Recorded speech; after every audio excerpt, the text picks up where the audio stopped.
now you're ready to go into this second stage of the Reach Challenge. And for weeks 3 and weeks 4, we're going to be focused on engaging through acts of kindness. And it's important that we understand, as we take those 10 names and narrow it down to the 5 people we're going to do in acts of kindness, how God uses kindness. You know, the kindness we're talking about is not just the fruit of the Spirit. We're Christians, so we should be kind to everybody. But we're not necessarily talking about the fruit of the Spirit. We're talking about intentional acts of kindness with specific people for a specific purpose. It's not random. You know, God never does anything randomly. And even when we do a random act of kindness, because God's involved in it, He uses it specifically. But these are intentional acts of kindness that we're going to do to a handful of people that God's led us to. It's important that we have an integrity with this, though. As you do these acts of kindness, you can't have this sense of manipulating somebody so that you can eventually convert them. You genuinely have a heart of love and care, and you want to be kind to them in a very specific kind of way. And there's an intentionality that's behind that. You know, Proverbs 14:31 says that whoever is kind honors God. So even though we're in a Reach Challenge and we're doing intentional acts, these acts will truly honor God. And it's okay to be intentional with this. You know, Jesus went to a group of people who were ill by the pool of Bethesda. But He found one individual who had been ill for 38 years, and He singled him out and He focused on him. There's an intentionality that we take with this act of kindness that we need to have as we engage in this second stage. And you may ask, well, Joel, how do I take the 10 names and bring them down to 5 names? You know, there's no formula to this. God will show you. I think it's probably easy to get to 3 or 4 names. And remember, you don't have to be legalistic about it. Maybe there are 6 names that have resonated with you. Enjoy this process. Don't be legalistic about it, but don't feel like you have to do all 10 names. Do the 5 or 6 that seem to be right, and from there, we'll see what God will do through those acts of kindness. As we do our acts of kindness, it's important to understand that we are honoring God and that He's going to work through us in a divine way. So get ready to see God work through your simple act of kindness. So now that you know what an act of kindness is, how is it actually that God will use your act of kindness? I find there are 3 ways that God uses an act of kindness. First, He uses it to surprise your neighbor. You know, our neighbors live very busy lives. They're driving back and forth to work. They spend a lot of their time commuting. They've got things and activities going on. And so they don't have time, nor do the people around them, for these kinds of acts of kindness. They simply don't experience them. So when an act of kindness happens to them, they're blown away by it. You know, we live in a world now where doing good is now defined by not doing bad. And if you don't do bad, if you don't spray graffiti on the garage, if you don't play your music late at night, then you're considered a good neighbor. Doing good is just simply not doing bad.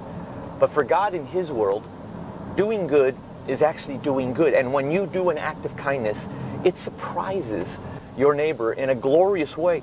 And then that leads to a second way that God uses it, and that it repositions your relationship with them. They're not only surprised by the act, they're surprised by you. And they begin to look at you differently. They see you through different eyes. They wonder, what kind of a person who has the same busy life as I do would take time out of their schedule, out of their commute, to actually do an act of kindness intentionally as a surprise. So it really repositions your relationship with them, and you'll see God use it to spark conversations that you never imagined you could have. And then lastly, and this is really important for the Reach Challenge, as you know, the third section is when you begin to identify which ones you're going to have a closer relationship with. This act of kindness allows you to watch God at work. You begin to see whose heart He's working on by how they respond to it. You know, I heard of a story of a neighbor who decided to do the Reach Challenge and reach out to his neighbor. So he did an act of kindness. He went over and he mowed his neighbor's lawn. It wasn't an old lady, it wasn't a single mom, but it was a guy who just didn't mow his lawn very much, but he thought he would do that. The guy was so surprised that another man would come over and mow his lawn that he went over to thank him, and that started a conversation. And that conversation led to a discussion about how the guy had been in the middle of a divorce and was going through all kinds of struggles. And that conversation, remember, because we count the conversations, not the conversions, led to an invitation to church. And at church, the guy met Christ and was saved. It all happened because of one act of kindness, mowing the lawn. When you do an act of kindness, it'll really surprise your neighbor because it just doesn't happen in their life that often. It'll reposition your relationship with them, and you'll discover how God is working through certain people as you continue this Reach Challenge. So we know what an act of kindness is, and we know how God uses an act of kindness. But specifically, the act of kindness that we're supposed to do, what are some ideas around that? If you look in your Reach manual, you will find a list of opportunities and activities that you could try. Let me go over a few of them with you. Most importantly, what you want to do is make sure your act of kindness matches the person you're reaching out to. You want to make sure that it's something that will really surprise them in a way that they're going to be shocked and it's going to bless them. You don't make a steak dinner for a vegetarian. You get the idea, right? And it's going to have to match you as well. You want an act of kindness that reflects a little bit of your personality and a little bit of your character, because that's what God will use to kind of bring you together into a relationship. So here are some ideas for acts of kindness that you may consider. One of the best acts of kindness you can do is a chore around the house for that person. Mowing the lawn, putting the garbage bins back if they're out on the street. Nobody likes to do chores, and when a chore is done for somebody, it really makes a statement. Find a chore that you can do for your neighbor that's not too intrusive, but would really be a relief for them and cause them to look at you differently. Sometimes the best act of kindness is a simple note. Your neighbors are going through a variety of different things. Sometimes there's a balloon in the front yard that says they've had a child. Sometimes you know that there's been a death in the family. When you're aware of what's going on with your neighbor, a note, perhaps even a note of gratitude for how much you appreciate the fact that they're in the neighborhood. But sometimes a simple note can be just enough of an act of kindness that it connects you to your neighbor. One other act of kindness that always works is food. Making food of one sort or another, a plate of cookies to a meal of some sort. Food always works to connect people. There's something about it, something I think divine, that really allows us to be connected. So you may consider, what kind of food could I provide for a neighbor that would just bless them and kind of turn the relationship into a party? Here's another idea. If you have a specific skill, you're good with cars, or you have a skill of carpentry, or some kind of a skill that would really enhance your neighbor. I remember one time a neighbor came over and did that for me when I was trying to figure out something with some carpentry work I was trying to do. Teach that skill to your neighbor. A simple task that they learn a technique to, they learn a little trick as to how something will work, can be so valuable to them. What you're wanting to do is to do something that's actually valuable to them, where they are surprised by it and they look at you differently.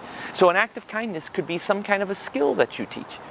Another area of an act of kindness could be in vocation. If one of the neighbors on your list of 5 is in your workplace, there are probably lots of opportunities to do an act of kindness for something they have to currently do that would be drudgery.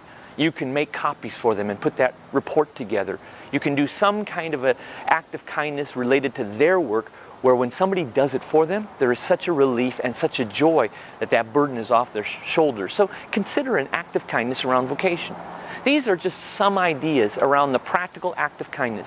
Remember, make it a one-off act, make it simple, make it connect to them so they see it as something that really is a reward for them, but make it connect to you so they will look at you differently.